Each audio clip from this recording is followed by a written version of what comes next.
নমস্কার বন্ধুরা, রিতার হোম কিচেনে আপনাদের স্বাগত। আজকে আমি বানাবো ইডলি সাম্বার। তো ইডলি সাম্বার বানানোর জন্য আমি এখানে অড়হর ডাল নিয়েছি, ধুয়ে নিয়েছিলাম আগে থেকে।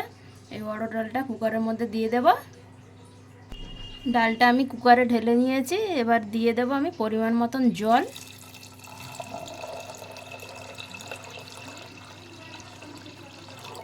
জল দিয়ে দিয়েছি।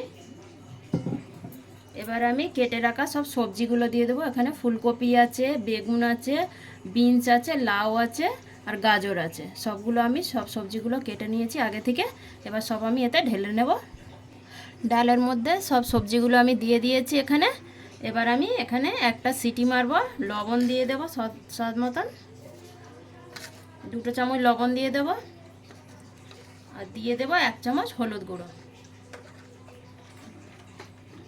এবার সবগুলোকে আমি সিটি মারবো ঢেকে দিয়ে। এবার আমি এখানে কুকারের ঢাকাটা লাগিয়ে একটা সিটি মেরে নেব।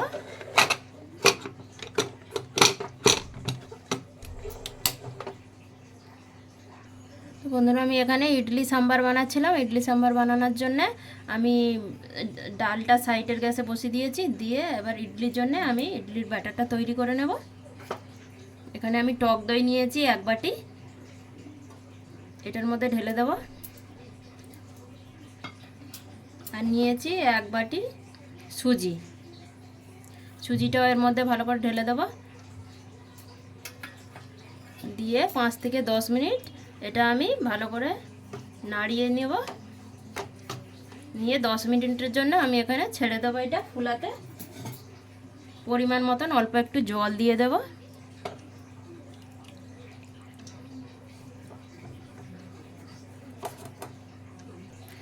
ভালো করে আমি দইটা আর সুজিটা ভালো করে মিক্স করে নেব এখানে। এখন আমি লবণ দেব না, লবণটা একটু পরে দেব। এটা 5 থেকে 10 মিনিট আমি রেখে দেব, ওটা ফুলে যাবে। 10 মিনিট পরে ফিরে এসেছি বন্ধুরা এখানে। তো এখানে সুজি ব্যাটারটা এখানে তৈরি হয়ে গেছে, আমার একটু মোটা হয়ে গেছে, কেন সুজিটা ফুলে গেছে। তো এখানে আমি অল্প একটু জল অ্যাড করব, অল্প একটু দিয়ে দেব জল। দিয়ে ভালো করে আবার নাড়িয়ে নেব। ব্যাটারটা ভালো করে আমার ফুলে গেছে, হয়ে গেছে এখানে। এবার আমি স্বাদ মতন একটু লবণ দেব, 1/2 চামচ। আর দিয়ে দেবো এখানে অল্প একটু বেকিং সোডা। আপনারা চাইলে নাও দিতে পারেন, দিলে ভালো ফুলবে এটা। খাবার সোডাও থাকলে দিয়ে দেবেন। দিয়ে ভালো করে নাড়াচাড়া করে নেবো এটাকে। ভালো করে মিক্স করে নিয়েছি সোডাটা দিয়ে, লবণটা দিয়ে। এবার আমি ইডলি বানানোর জন্য ইডলির বাসনটা বের করব, করে আপনাদের দেখাবো কীরকম করে ইডলি বানায়। সোডাটা দেওয়ার পরে কতটা ফুলে গেছে এখানে, পুরো একদম রেডি। এবার আমি ইডলি বানাবো। ইডলি বানানোর জন্য এখানে আমি একটা পাত্র নেব। তো ইডলি বানানোর জন্য আমি এখানে একটা বড় কড়াই বসে নিয়েছি। নিয়ে কড়াইতে দিয়ে দেবো এখানে খাবার জল দিয়ে দেব।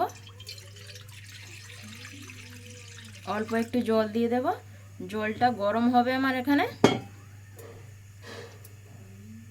জলটা ততক্ষণ গরম হবে, গরম হওয়ার জন্য আমি এখানে ঢেকে দেব। জলটা গরম হবে ভালো করে, ততক্ষণ আমি ইডলির বাসনে ইডলির যে ব্যাটারটা তৈরি করেছিলাম সেটা দেবো। এটা হচ্ছে ইডলির বাসন। তো এর মধ্যে আমি তেল লাগিয়ে নেব চারিতরফ সব দিকে। এখানে আমি ইডলির ব্যাটারে তেল লাগিয়ে আমি এখানে 1 চামচ করে ঢেলে দিয়েছি এখানে এইভাবে। এবার সবগুলোকে আমি এখানে এইভাবে ঢেলে নেব। তো এবার আমি যে কড়াইতে জল দিয়েছিলাম ঢাকাটা খুলে দেখে নেব, জল ফুটছে। এবার আমি যে ইডলির ব্যাটারটা সব দিয়েছিলাম বাসনের মধ্যে, এইভাবে আমি লাগিয়ে দেব। এই 1-2 সিটি এইভাবে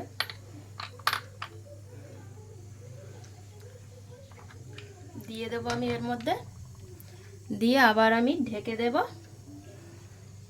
5 থেকে 7 মিনিট এটা পাকবে ভালো করে, দেখবেন কতটা ফুলে যাবে। আপনাদের কাছে এই ইডলির বাসনটা না থাকলেও আপনারা বাটিতেও করতে পারেন এইভাবে জল দিয়ে, খুবই ভালো হবে। 5 থেকে 7 মিনিট পরে আমি ফিরে এসেছি। ইডলির ঢাকাটা খুলে দেখে নেব। দেখুন বন্ধুরা কতটা ফুলেছে ইডলিটা।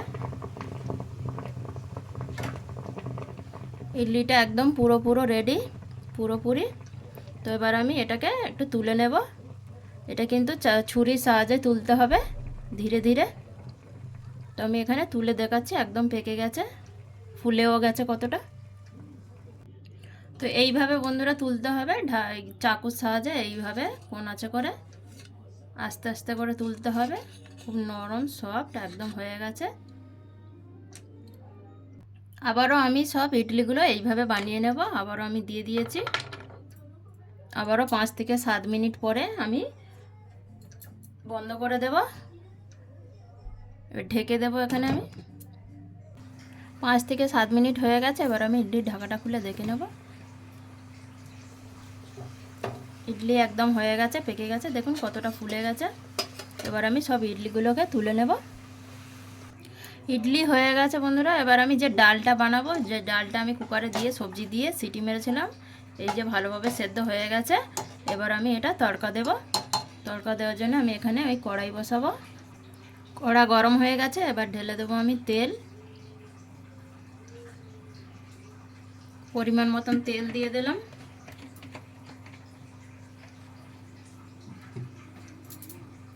তেল গরম হয়ে গেছে। ফোড়নে দেব কয়েকটা শুকনো লঙ্কা, আর দিয়ে দেব সর্ষে আর রসুন কুচি। তো এখানে ফোড়নে দিয়েছিলাম শুকনো লঙ্কা, রসুন, আর দিয়েছিলাম সর্ষে। গরম হয়ে গেছে। এবার আমি ওর মধ্যে দিয়ে দেব কেটে রাখা পেঁয়াজ। পেঁয়াজগুলো ঢেলে দিয়েছি, ভালো করে ভেজে নেব। পেঁয়াজগুলো একটু মোটা মোটা থাকবে।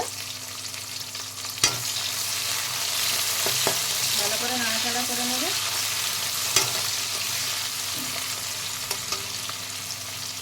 সাথে দিয়ে দেব আমি এখানে কয়েকটা কারি পাতা নিয়েছিলাম, কারি পাতা দিয়ে দেব।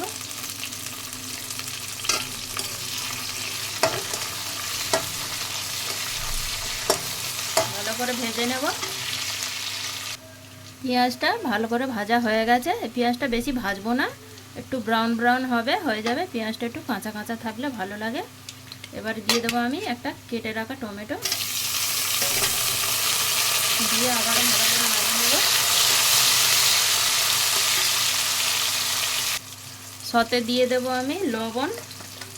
আমি আগে লবণ দিয়েছি 2 চামচ, আপনাদের স্বাদ অনুযায়ী দিও। লবণ দিয়ে দেবো 2 চামচ। দিয়ে দেব হলুদ গুঁড়ো 1 চামচ, ধনে গুঁড়ো দিয়ে দেবো 1 চামচ, জিরে গুঁড়ো দিয়ে দেবো 1 চামচ, গুঁড়ো লঙ্কা দিয়ে দেবো 1 চামচ। সব মশলাগুলোকে ভালো করে মিক্স করে নেব। একটু ভালো করে ভেজে নেব।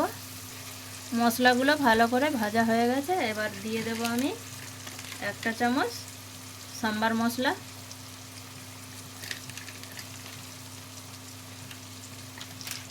আবারও আমি ওটাকে ভালো করে নাড়িয়ে নেব।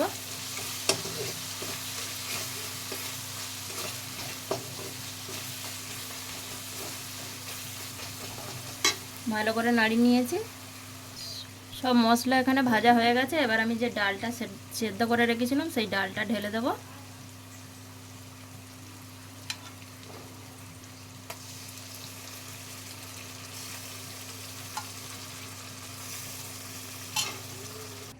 ডালটা আমি সব ঢেলে দিয়েছি। এবার ভালো করে নাড়িয়ে নেব।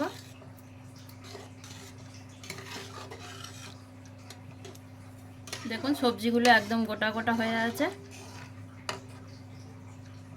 এবার আমি এখানে দিয়ে দেব তেঁতুল ভিজানো জল। তেঁতুল আমি ভিজিয়ে রেখেছিলাম আগে থেকে, সেই তেঁতুলের জলটা দিয়ে দেব। এই তেঁতুলের জলটা কিন্তু মেন, এটাই দিতে হবে আপনাদের এই টক ডালে। ইডলি সাম্বারের জন্য এই তেঁতুলের জলটা অবশ্যই পড়বেন। এখানে আমি তেঁতুল নিয়েছিলাম, নিয়ে তেঁতুলের জলটা দিয়ে দিলাম। দিয়ে আবারও ভালো করে নাড়িয়ে নেব। তেঁতুলের জলটা মিক্স করে দেব।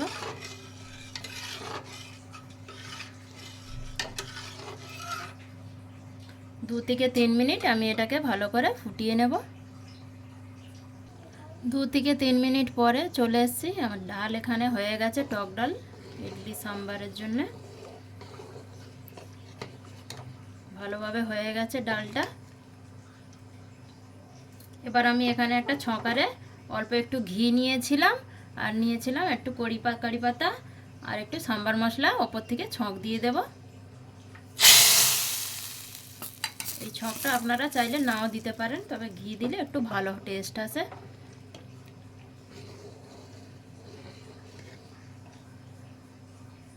হয়ে গেছে এখানে আমার ইডলি সাম্বার। বন্ধুরা, আপনাদের কেরম লাগলো শেয়ার করবেন, কমেন্ট করবেন। ধন্যবাদ।